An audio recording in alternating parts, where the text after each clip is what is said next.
پہچان حضرت مولانا فضل الرحمان صاحب کہ آئیں اور اپنے خیالات کا اظہار فرمائیں۔ نعرہ تکبیر، نعرہ تکبیر، جمعیت علماء اسلام، جمعیت علماء اسلام۔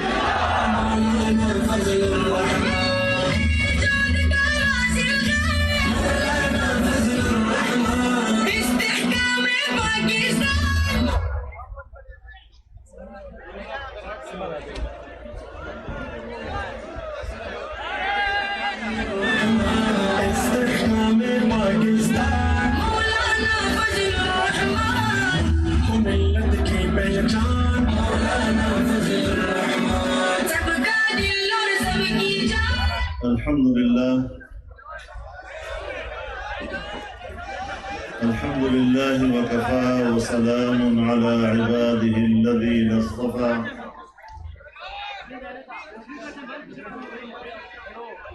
لا سيما على سيد الرسل وخاتم الأنبياء وعلى آله وصحبه ومن بهديه مهتدى. أما بعد فأعوذ بالله من الشيطان الرجيم. بسم الله الرحمن الرحيم. يريدون ليطفئوا نور الله بأفواههم والله متم نوره ولو كره الكافرون. صدق الله العظيم.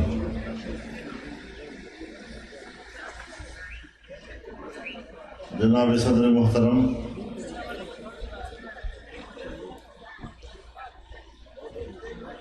حضرات علماء کرام،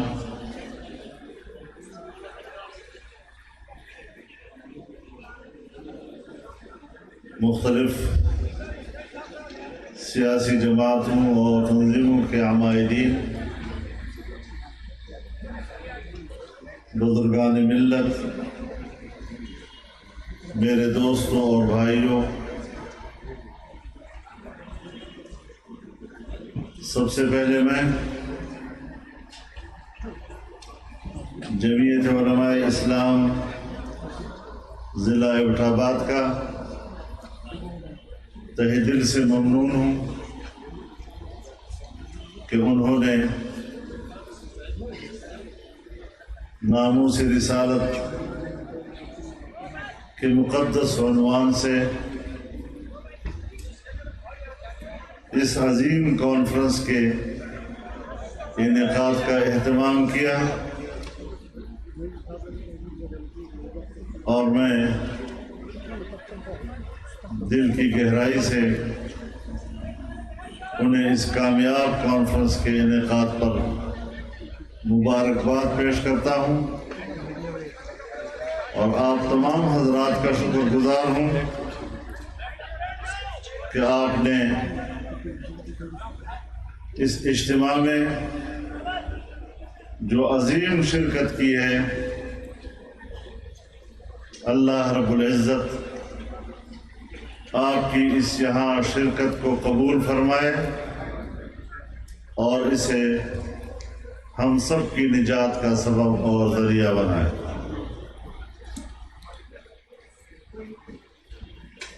میرے محترم دوستوں،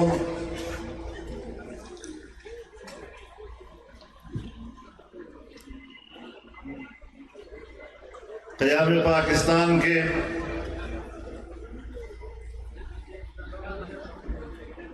پون صدی گزر چکی ہے۔ ہم نے اس وطن عزیز کے 74 سال مکمل کر لیے ہیں۔ اس کے باوجود جس مقصد کے لیے یہ ملک حاصل کیا گیا تھا، جن امیدوں اور آرزوؤں کے ساتھ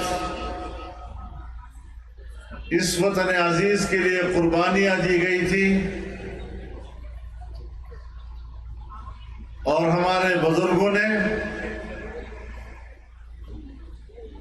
ایک کامیاب اور مطمئن زندگی کے خواب دیکھے تھے،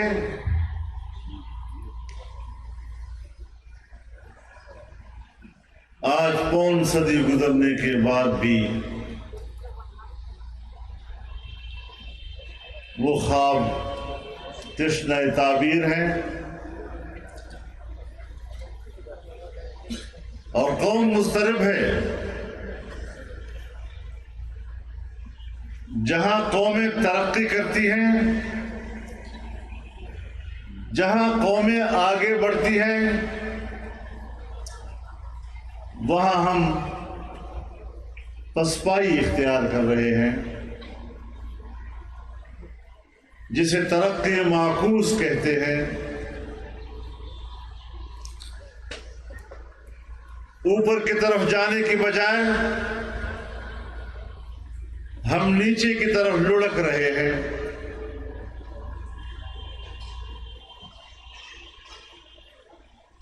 ہمارے اکابرین نے پارلیمانی سیاست کے ذریعے سے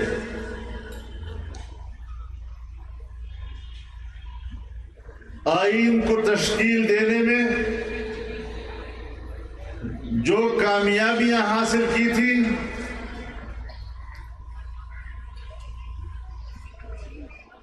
آج ان کامیابیوں کو ناکامیوں میں تبدیل کرنے کی منصوبہ بندی ہو رہی ہے۔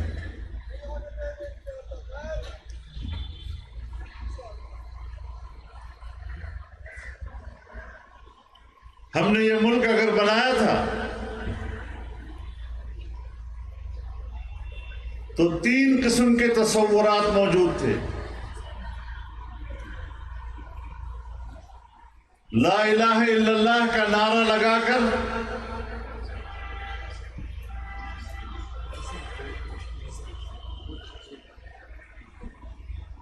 ہم نے اپنی قوم کو یہ نظریہ دیا کہ یہ ملک اسلام کے لیے بنے گا اور یہاں اسلام کی حاکمیت ہو۔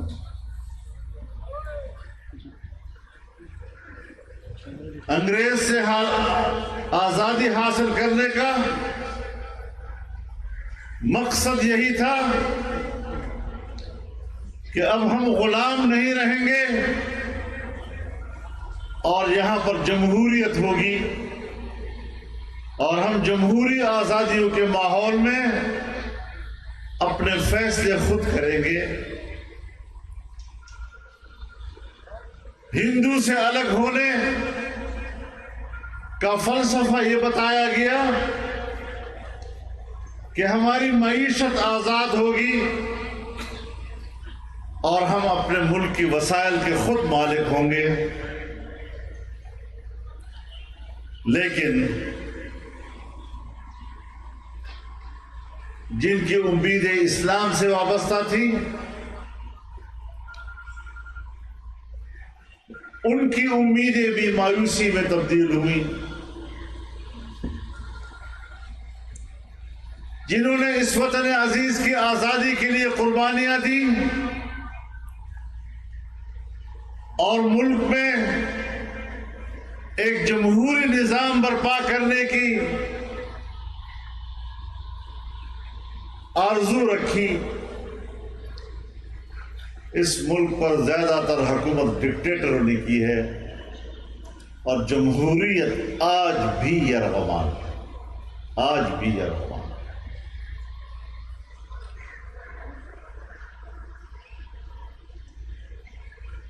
اگر کسی نے یہ امید وابستہ کی کہ یہاں ایک بہتر معیشت ہوگی تو آج کی نسل جو زندہ ہے پاکستان میں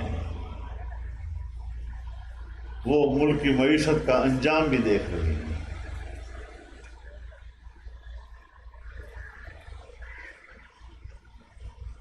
بھوک اور پیاس کے علاوہ آج عام آدمی کچھ نہیں دیکھ رہا۔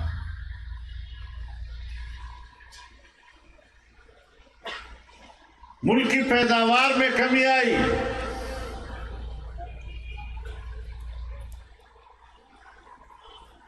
پچھلی حکومت کے آخری سال میں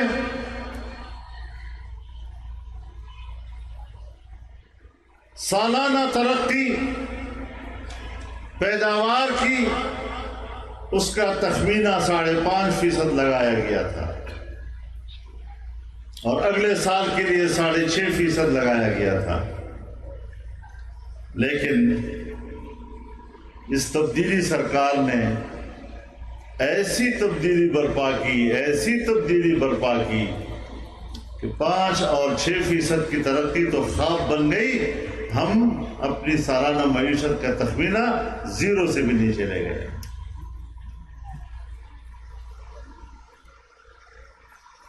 پھر کہتے ہیں ہمارے حکومت میں زر مبادلہ کے ذخائر بڑھ گئے ہیں، ہمارا کمال ہے، لیکن قوم کو یہ کیوں نہیں بتاتے کہ تمہارے زر مبادلہ کے ذخائر میں جو پیسہ پڑا ہوا ہے وہ 100% قرضوں کا،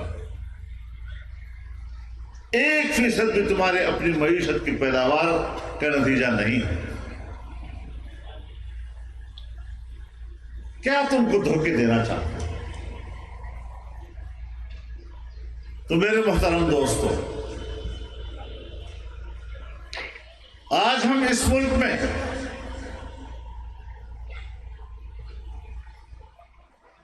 ایک اضطراب اور ایک تشویش محسوس کر رہے ہیں کہ آئین کے اسلامی دفعات جو ہمارے اکابر علماء کی کاوشوں سے آئین کا حصہ بنا دیے، قرارداد مقاصد کے ذریعے حاکمیت اعلیٰ اور حاکمیت مطلقہ اللہ رب العالمین کی ہوگی۔ اسلام پاکستان کا مملکتی مذہب ہوگا، تمام قوانین قرآن و سنت کے مطابق بنیں گے اور کوئی قانون قرآن و سنت کے خلاف نہیں بنے گا۔ اسلامی نظریاتی کونسل بنائی گئی سن 1973 میں، جس سال آئین بنا، تمام مکاتب فکر کے علماء اس میں،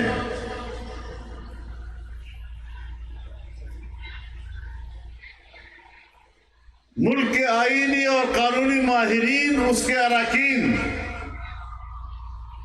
سن 73 سے لے کر آج کے دن تک اس اسلامی نظریاتی کونسل کے سفارشات پر ایک قانون سازی بھی نہیں ہے۔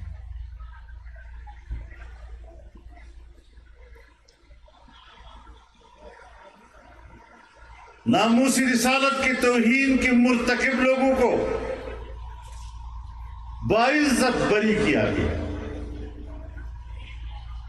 جن عدالتوں نے سال ہا سال اس کی تحقیق میں لگائے، اس کی سماعت میں لگائے اور ایک نتیجے پر پہنچ کر انہوں نے فیصلہ دیا، ہماری سپریم کورٹ نے ان تمام فیصلوں کو 1 گھنٹے کی سماعت کے اندر ختم کر دیا۔ ہم اس کا کیا معنی لیں آخر؟ اور پھر توہین رسالت کی مرتکب خاتون کو ہمارے ملک کا جعلی وزیر اعظم کہتا ہے، خود کہتا ہے کہ ہم نے بڑے عزت و اکرام کے ساتھ اس کو ملک سے باہر بھیجا۔ جناب والا، اگر وہ مجرم نہیں، اگر وہ بری ہو گئی ہیں، اس کو تحفظ دینا ریاست پاکستان کی ذمہ داری ہے، پھر تم اس کو تحفظ کیوں نہیں دے سکتے؟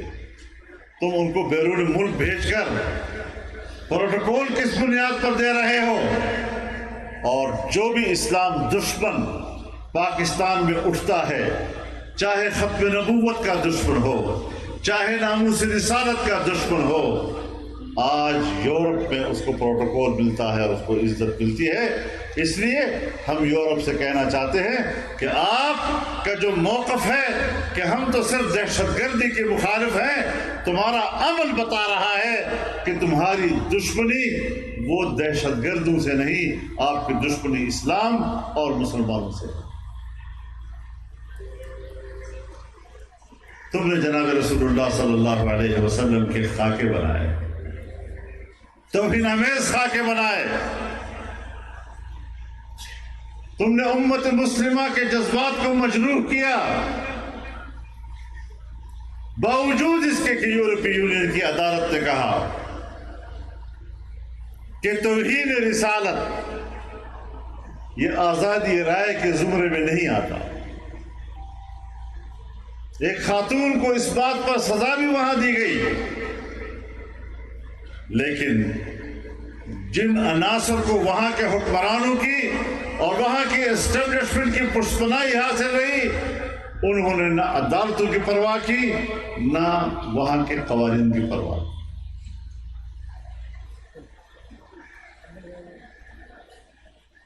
اور ہمارے ملک کی ڈیوٹی کیا ہے؟ ہمارے ملک کے حکمرانوں کی ڈیوٹی یہ ہے کہ تین چیزوں کو خراب کریں: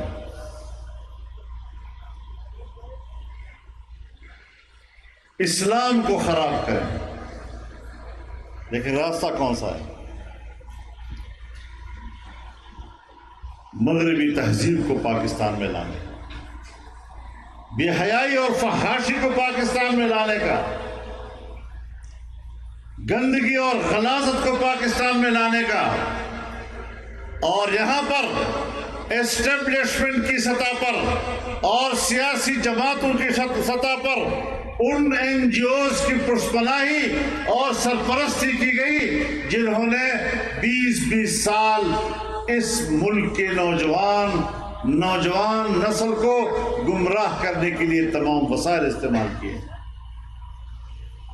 اور یہ میرے سامنے کے اعترافات ہیں جو انہوں نے میرے سامنے کیے ہیں، میں الزام نہیں لگا رہا ان کے اوپر، میں آپ کو وہ بات بتا رہا ہوں کہ جس کا ان لوگوں نے میرے سامنے اعترافات کیے ہیں۔ مجھے ایک ذمہ دار وفد نے اعتراف کرتے ہوئے بتایا کہ آپ کہتے ہیں کہ عمران خان یہودی ایجنٹ ہے، اور آپ کہتے ہیں کہ جنگ تہذیبوں کی ہے اور یہ مغربی تہذیب کا نمائندہ ہے،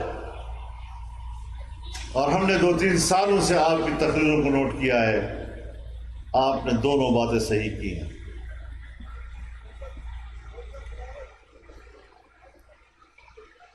یہ وہ وفد تھا جو ان لوگوں سے دوستی کے لیے مجھے آمادہ کر رہا تھا، اور جب میں آمادہ نہ ہوا تو پھر اس حقیقت کا اعتراف کیا میرے سامنے،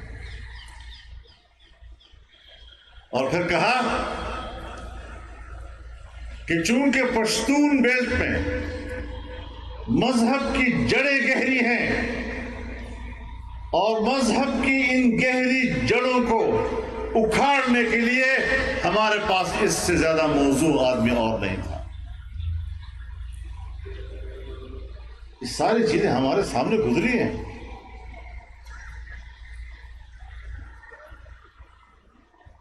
بیرونی قوتوں کا دباؤ، یہاں پاکستان کے اندر ان کی لابیوں کی سرگرمیاں، قادیانیوں کو غیر مسلم اقلیت قرار دینے کی ترمیم کا خاتمہ ان کا ایجنڈا تھا۔ اور میری بات پہ اعتبار کرو، کیونکہ میں ان غلام گردشوں میں ذرا آوارہ گردی کی کرتا رہتا ہوں، 30-40 سال میرے ہو گئے، میں ان کو جانتا ہوں، ان کے اندر کی خباثتوں تک کو جانتا ہوں، ان کی کھوپڑی میں بھری ہوئی گندگی کو میں جانتا ہوں، ان کے عزائم کیا ہیں۔ یہی وجہ ہے کہ بار بار وہ لوگوں کو اطمینان دلاتے ہیں، اس کے باوجود ہم میدان میں رہتے ہیں، اور ہمارے اس میدان میں کھڑے ہونے کے نتیجے میں ہم نے ان کے ایجنڈے کو ناکام بنا دیا۔ الحمدللہ۔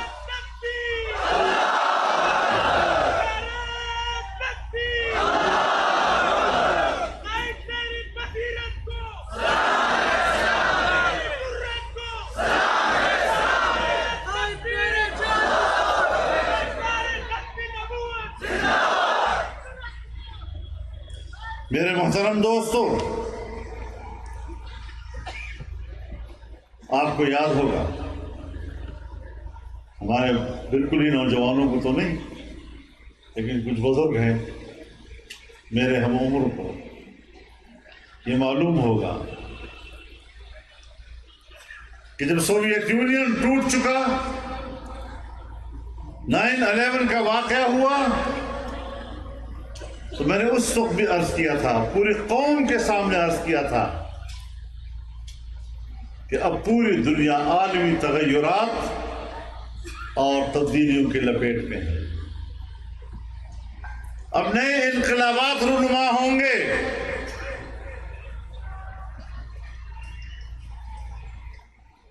اور پھر اس کی پاداش میں سب سے پہلا قدم جو انہوں نے اٹھایا وہ افغانستان پر حملے کا تھا۔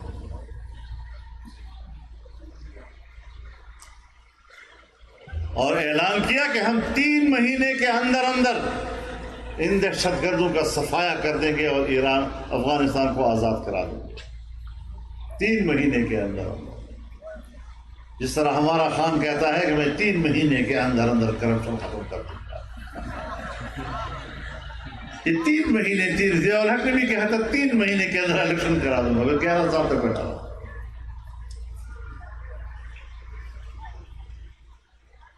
آج کہاں گئے تمہارے وہ 3 مہینے؟ آج امریکہ بھی، یورپ اور ناٹو یہ سب شکست کھا چکے ہیں۔ اس وقت یہ قومیں دنیا میں شکست خوردہ قومیں کہلا رہی ہیں، اور آپ کے علم میں ہونی چاہیے یہ بات کہ نیٹو 1949 میں بنی تھی، اور ہدف کیا تھا کہ سوویت یونین کی توسیع پسندی کو روکنا ہے اور اس کے لیے ایک مشترکہ دفاعی قوت بنانی ہے۔ لیکن جب سوویت یونین ٹوٹ گیا اور اس کے بعد پراگ میں ناٹو کا اجلاس ہوا، ایجنڈا یہ تھا کہ اب اس کو تحلیل کر دیا جائے، کیونکہ مقصد حاصل ہوا، لیکن تحلیل نہیں کیا گیا یہ بات کہہ کر کہ نہیں ابھی اسلام موجود ہے، ابھی مسلمان موجود ہے۔ اور پھر امریکہ اور پورا ناٹو بیک وقت افغانستان پر یلغار کر گیا، اور ہمارا مشرف سجدہ ریز ہو گیا ان کے سامنے۔ صرف مشرف نہیں، تقریباً ساری دنیا کے حکمران اس دباؤ کے سامنے جھک گئے۔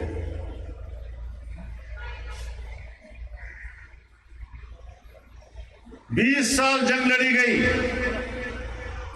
اس دوران عراق کو کھنڈرات بنایا گیا، اس دوران لیبیا کو کھنڈرات بنایا گیا، اس دوران شام میں جنگ چھیڑی گئی، اس دوران یمن اور سعودی عرب کی جنگ چھیڑی گئی، اور یمن کی پشت پناہی کی جا رہی ہے سعودی عرب کو اپنے دباؤ میں رکھنے کے لیے۔ لیکن افغانستان میں شکست کے بعد کم از کم ایک بات آج آپ اور ہم اس اجتماع میں اتفاق رائے سے کہہ دیں کہ آج کے بعد امریکہ کا سپر طاقت کا ٹائٹل ختم ہو چکا ہے۔ بالکل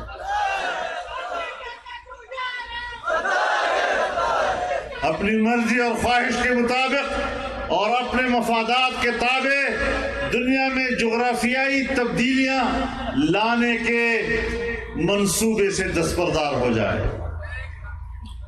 اب اس کو مزید دنیا پر حکومت کرنے کا حق حاصل نہیں ہے۔ اور صرف یہی نہیں، جو لوگ انسانی حقوق کے نام پر انسانی حقوق کا قتل کرتے رہے، جو لوگ امن کے نام پر خون بہاتے رہے، قوموں کی قومیں اور ان کی نسلوں کو نیست و نابود کرتے رہے، آج ان کو اعتراف کرنا چاہیے کہ وہ جنگی جرائم کے مرتکب ہیں۔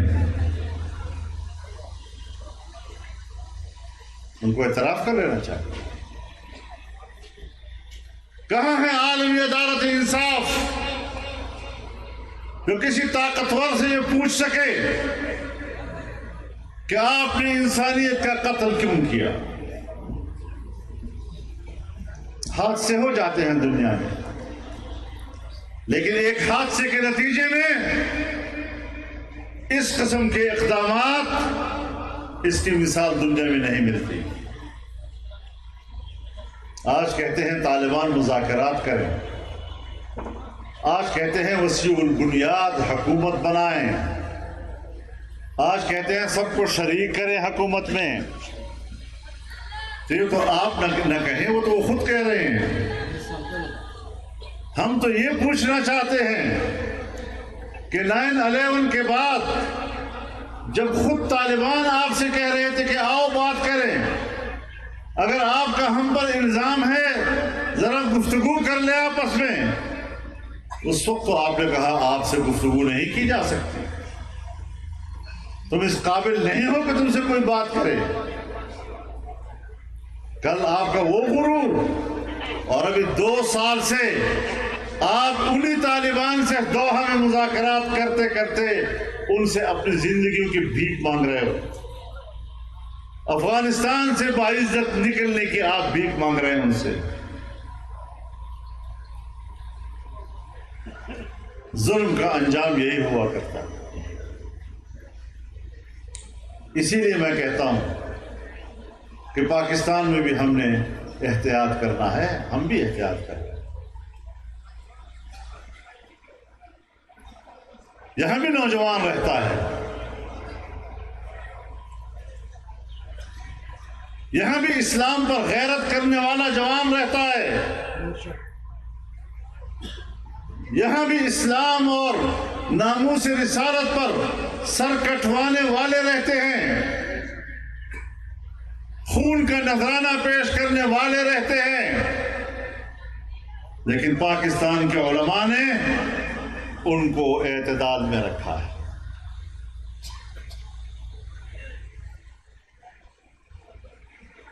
لہذا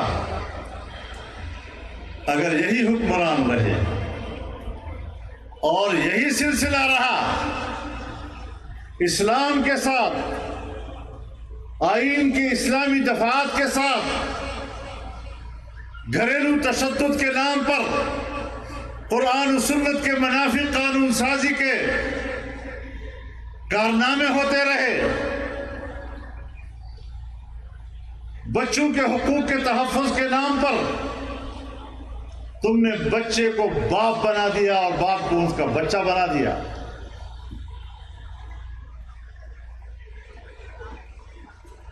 وہ باپ جو گھر کا سربراہ ہوتا ہے، جو اپنی اولاد کا سربراہ ہوتا ہے، جو اپنی بیوی اور بچیوں کا سربراہ ہوتا ہے، تمہارے اس قانون سے وہ مرد جس کو قرآن نے قوام کہا ہے، نگران کہا ہے، تم نے اس کو اپنے خاندان میں سب سے کمزور اور خاندان کا غلام بنا دیا ہے۔ شرم نہیں آتی تم لوگوں کو؟ تمہیں جس ماں باپ نے جنا ہے اس کا خون تم سے یہی تقاضا کرتا ہے جو تم پاکستان میں کر رہے ہو۔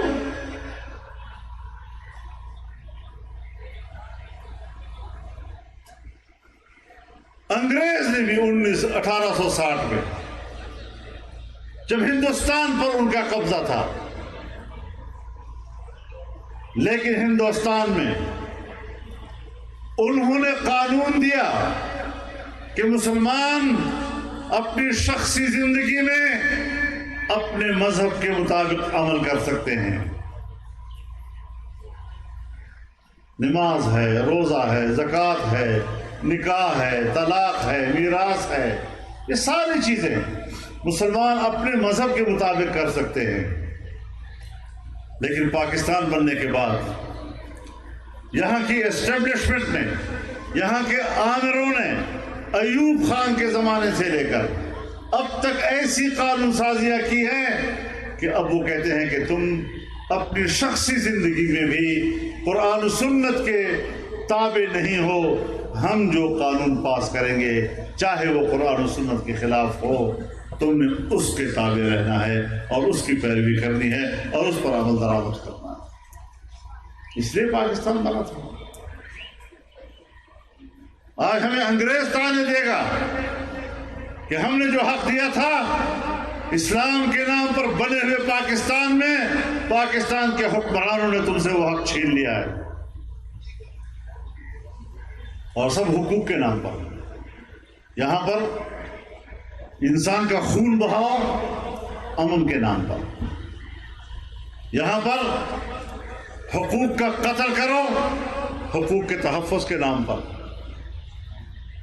سب سے بڑا رہنما یہ قرآن و سنت ہے، صرف امت مسلمہ کا نہیں، تمام انسانیت کا. اگر غیر مسلم نے بھی قرآن و سنت سے رہنمائی حاصل کر کے نظام بنائے ہیں یا رویے اپنائے ہیں، وہ کافر قوتیں بھی کامیاب ہوئی. اور مسلمان ہوتے ہوئے جس نے قرآن و سنت سے روگردانی کی ہے وہ ناکامی کی طرف گئے، وہ غلامی کی طرف گئے ہیں. وہ اپنی لی گئی آزادی اس کو دوبارہ غلامی میں تبدیل کر رہے ہیں. میرے محترم دوستو، ہم جب بات کرتے ہیں ناموس رسالت اور ہم جب بات کرتے ہیں ختم نبوت کی، تو ایک تاثر عام کر لیتے ہیں کہ یہ غیر سیاسی مسئلہ ہے، یہ امت کا متفقہ مسئلہ ہے.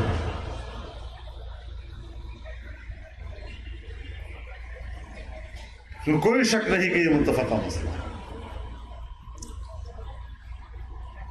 لیکن یہ کہنا کہ اس کا سیاست سے کوئی تعلق نہیں،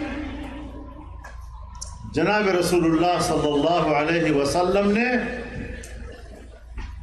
ختم نبوت کو سیاست کے ذیل میں بیان فرمایا. رسول اللہ صلی اللہ علیہ وسلم نے فرمایا کانت بنو اسرائیل تسوسهم الانبیاء کلما ہلک نبی خلفه آخر ولا نبی بعدی وسیکون بعد خلفاء فیکفرون.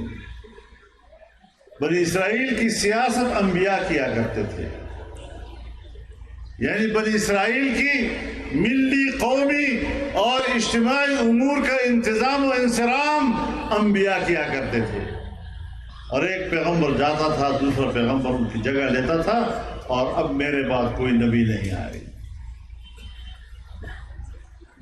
اب آخری نظام میرے ہاتھ میں ہے، میرے نمائندے آئیں گے، میرے خلفاء آئیں گے، بڑی تعداد میں آئیں گے، لیکن اب نبی نہیں آئے گا.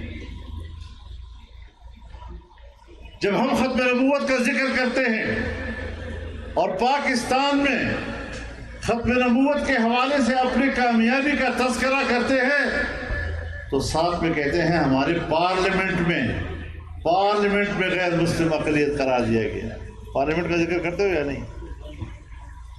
اپنے اکابر کو اس کا کریڈٹ دیتے ہو یا نہیں؟ اور میں ایک بات بتا دوں، ایک غلطی کا ازالہ کرتا ہوں. ختم نبوت کے حوالے سے پارلیمنٹ میں جو بھی کردار ادا کیا وہ مشترکہ حکمت عملی سے کیا گیا.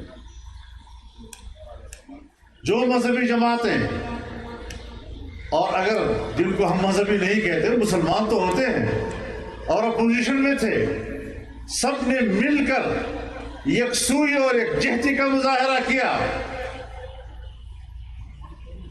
اور ڈیوٹیاں تقسیم کی. علامہ شاہ احمد درانی کو قرارداد پیش کرنے کا کام حوالے کیا گیا. حضرت مفتی صاحب رحمہ اللہ نے علمی مباحثے کا کام اپنے ساتھ لے لیا اور چت کر دیا ان کو علمی مباحثے میں۔ مولانا غلام غوث ہزاروی رحمہ اللہ یا مولانا عبدالحکیم ہزاروی رحمہ اللہ اگرچہ اس وقت وہ جمعیت سے وابستہ نہیں رہے تھے، لیکن انہوں نے بھی اپنے طور پر اپنا محضر نامہ پیش کیا۔ یہ نہیں کہ وہ اس تحریک کا حصہ نہیں تھے، پارلیمنٹ میں وہ بھی اس تحریک کا حصہ تھے۔ جس نظم کا مظاہرہ کیا گیا، جس باہمی یکجہتی کا مظاہرہ کیا گیا، اگر باہر تحریک کی قیادت مولانا یوسف بن نوری رحمہ اللہ کر رہے تھے تو اندر حضرت مفتی صاحب اور یہ لوگ اس کا کیس اور مقدمہ لڑ رہے تھے۔ یہ امت مسلمہ نے لڑی ہے یہ جنگ، ان کے علماء نے مل کر لڑی ہے یہ جنگ، اس میں مت پڑیے۔ اگر حضرت سید عطا اللہ شاہ بخاری رحمۃ اللہ علیہ ایک مدعی ختم نبوت کے خلاف میدان کارزار میں اترتے ہیں اور سن 53 میں تحریک چلتی ہے اور اس تحریک کی قیادت وہ حضرت ابو الحسنات صاحب کو دیتے ہیں، تو اس کا معنی یہ ہے کہ امت مسلمہ کی یکجہتی کا مظاہرہ، ان کو تقسیم کرنا اور صرف یہ کہنا صرف میں نے کیا ہے، صرف میرے اکابر نے کیا ہے، یہ شاید آنے والی نسلوں کو صحیح درس نہ دے۔ اور میں کچھ دیکھ رہا ہوں بہت سے اکابر کو بھی میڈیا پر اس مخمصے میں کہیں مبتلا ہو گئے ہیں۔ اس مخمصے میں مبتلا ہونے کی ضرورت نہیں ہے، ان سب نے کردار ادا کیا۔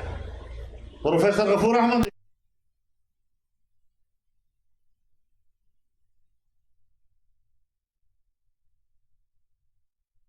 ہوتا ہے تنظیم میں،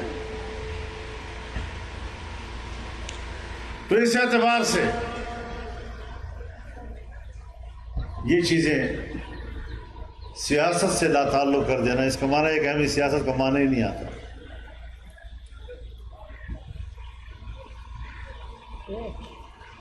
ہمارا احساس کہاں مر چکا ہے کہ جس آئین کے لیے ہم نے کہا تھا کہ آئین اسلام کو مملکتی مذہب قرار دیتا ہے اور قانون سازی کونسل کے سفارشات پہ ہوگی، آج تک پارلیمنٹ ہم ان لوگوں سے بھر دیتے ہیں جن کو قرآن و سنت سے کوئی دلچسپی ہی نہیں ہوتی۔ میں پنجاب میں ایک جگہ پریس کانفرنس سے خطاب کر رہا تھا، ایک صحافی نے مجھے کہا کہ آپ نے اسلام کے لیے کیا کیا ہے؟ میں نے کہا جی میرا اسلام کی بات بعد میں پوچھیں گے، پہلے یہ بتاؤ تم نے مجھے ووٹ کتنا دیا؟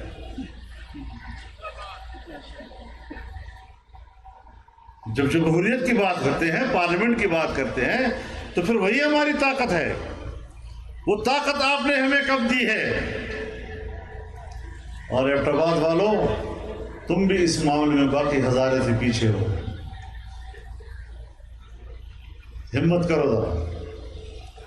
جو جلسے ہم کرتے ہیں اور جس یکجہتی کا ہم اظہار کرتے ہیں، اگر اس کا میدان ہماری نظر میں پہاڑ نہیں، اس کا ذریعہ وسیلہ بندوق نہیں، اور اس کا میدان پارلیمنٹ ہے، تو پھر پارلیمنٹ میں آپ نے اس جماعت اور اس نظریے کو لے جانا ہوگا جو آپ کے اس کاز اور اس عقیدے کی نمائندگی کر سکتا ہے، جو قرآن و سنت کی روشنی میں انسانی حقوق کا تحفظ کر سکتا ہے، قیام امن کے لیے اقدامات کر سکتا ہے، جو ملک کی معیشت کو مضبوط کر سکتا ہے۔ آپ نے تو معاف فرمائیے بیل سے یہ توقع کی ہے کہ وہ دودھ دے دے۔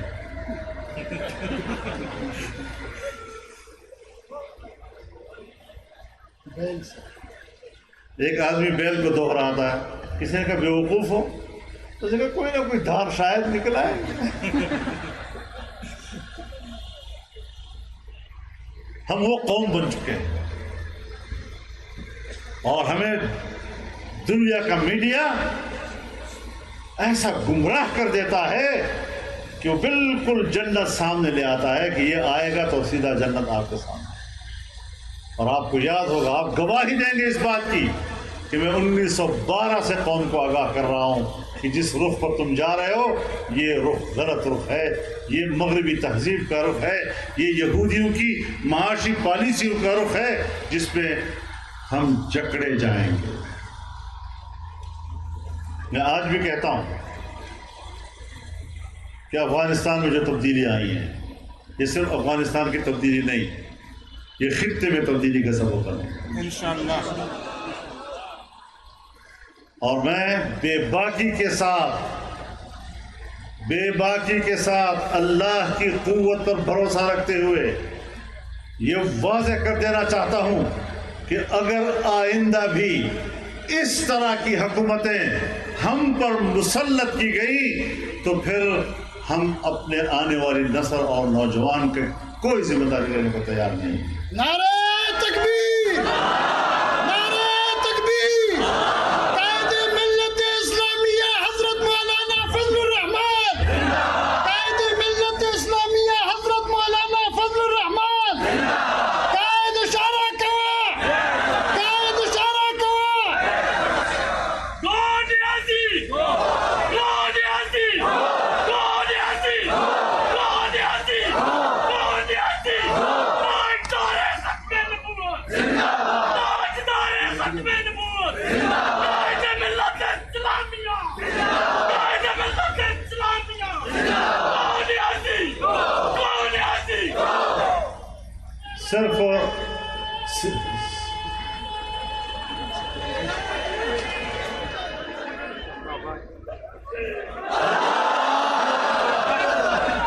تس کو گو گزارا نہ کی گی بیا دے ہم نہ پریدم بیا ہم نرازے او کدغ خلق را وستے بیا زامادا گتا ہم یاد لرا بیا ودانو ہے چی اشارہ کوا او بیا تماشا کوا بیا وہ برید بھی اور تماشا بھی انشاءاللہ. جمعیت علماء اسلام کا اس ملک پر احسان ہے، اس قوم پر احسان ہے جس نے اس ملک کے آئین کو تحفظ دیا، اس ملک کے امن کو تحفظ دیا، اس ملک کے نوجوان کو سنبھالا اور اس ملک کو کسی انتہا پسندی کی طرف نہیں جانے دیا. لیکن آپ وہی حرکتیں کرتے رہیں گے اور ہم سے توقع رکھیں گے کہ بس ہم صرف نوجوانوں کے باغی ہی پکڑے رکھیں گے تو تم سیدھے ہو جاؤ. آپ سیدھے ہیں، ہم تو پہلے سے سیدھے ہیں. تدا سڑی زوشا وہ مخی نہ سڑی.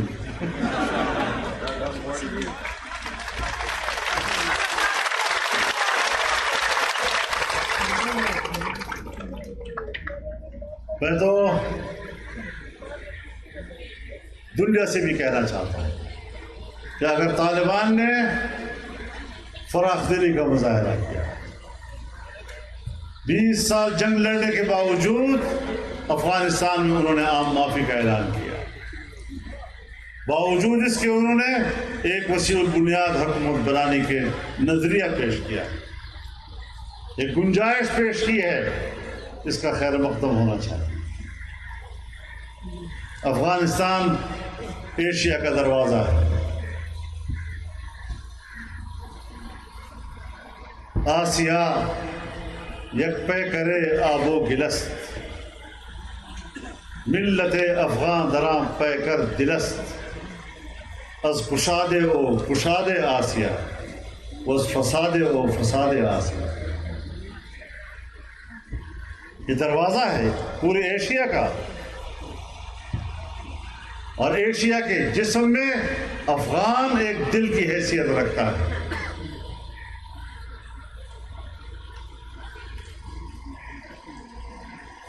اگر یہ دل پر امن ہے تو پورے ایشیا میں امن ہے، اگر یہ جنگ پہ اتر آتا ہے تو پورے ایشیا میں بدامنی آ سکتی ہے.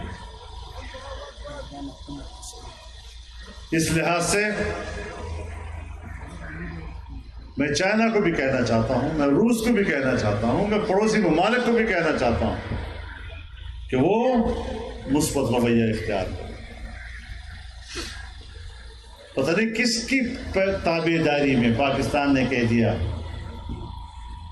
کہ ویٹ اینڈ سی، پتہ نہیں کیا لفظ کہا ہے انہوں نے. یہ ہے وہ پھس پھسا قسم کا موقف. آپ اپنی مجلسوں میں شاید اس کے لیے کوئی اور لفظ استعمال کریں. ہمیں اس طرح کے موقف نہیں چاہیے. یہ کمزور موقف ہے. افغانستان کا استحکام یہ پاکستان کے استحکام ہے. اس کا امن ہماری ضرورت ہے. پاکستان کو پہل کرنی چاہیے. سب سے پہلے پاکستان افغانستان کی اس حکومت کو تسلیم کرے، پھر ہم دوسروں سے کہنے کے مستحق بن جاتے ہیں. لیکن پھر بھی عالمی قوتوں کا مثبت اشارات ہیں.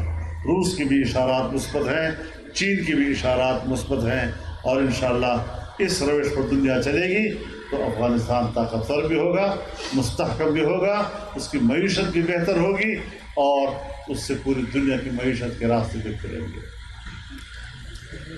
تو اس اعتبار سے میں آپ کی اس اجتماع کا شکر گزار ہوں. کچھ ضروری باتیں میں نے آپ سے عرض کر دی ہیں. جلسے آگے بھی ہوں گے، پی ڈی ایم کی بھی ہوں گے، اور ملک میں جو تحریک چل رہی ہے یہ تحریک رواں دواں ہوں گی تاکہ قوم کو اس کے ووٹ کا حق واپس دلایا جا سکے. انشاءاللہ العزیز ہم اس ملک کو سلامت دیکھنا چاہتے ہیں، روح و ترقی دیکھنا چاہتے ہیں، خوشحال دیکھنا چاہتے ہیں، معاشی ترقی دیکھنا چاہتے ہیں، انسانی حقوق اور امن کا ماحول دیکھنا چاہتے ہیں. اللہ تعالی ہم سب کا حامی و ناصر ہو. وآخر دعوانا ان الحمد للہ رب العالمین. الحمد للہ رب العالمین والصلاة والسلام على خیر خلقه محمد وعلى آلہ وصحبہ اجمعین. اللهم إنا نسألك الخير كله عاجله وآجله ما علمنا منه وما لم نعلم، ونعوذ بك من الشر كله عاجله وآجله ما علمنا منه وما لم نعلم. اللهم وفقنا لما تحب وترضى، وأحسن عاقبتنا في الأمور كلها، وأجرنا من خزي الدنيا وعذاب الآخرة. ربنا تقبل منا إنك أنت السميع العليم، وتب علينا إنك أنت التواب الرحيم، برحمتك يا أرحم الراحمين.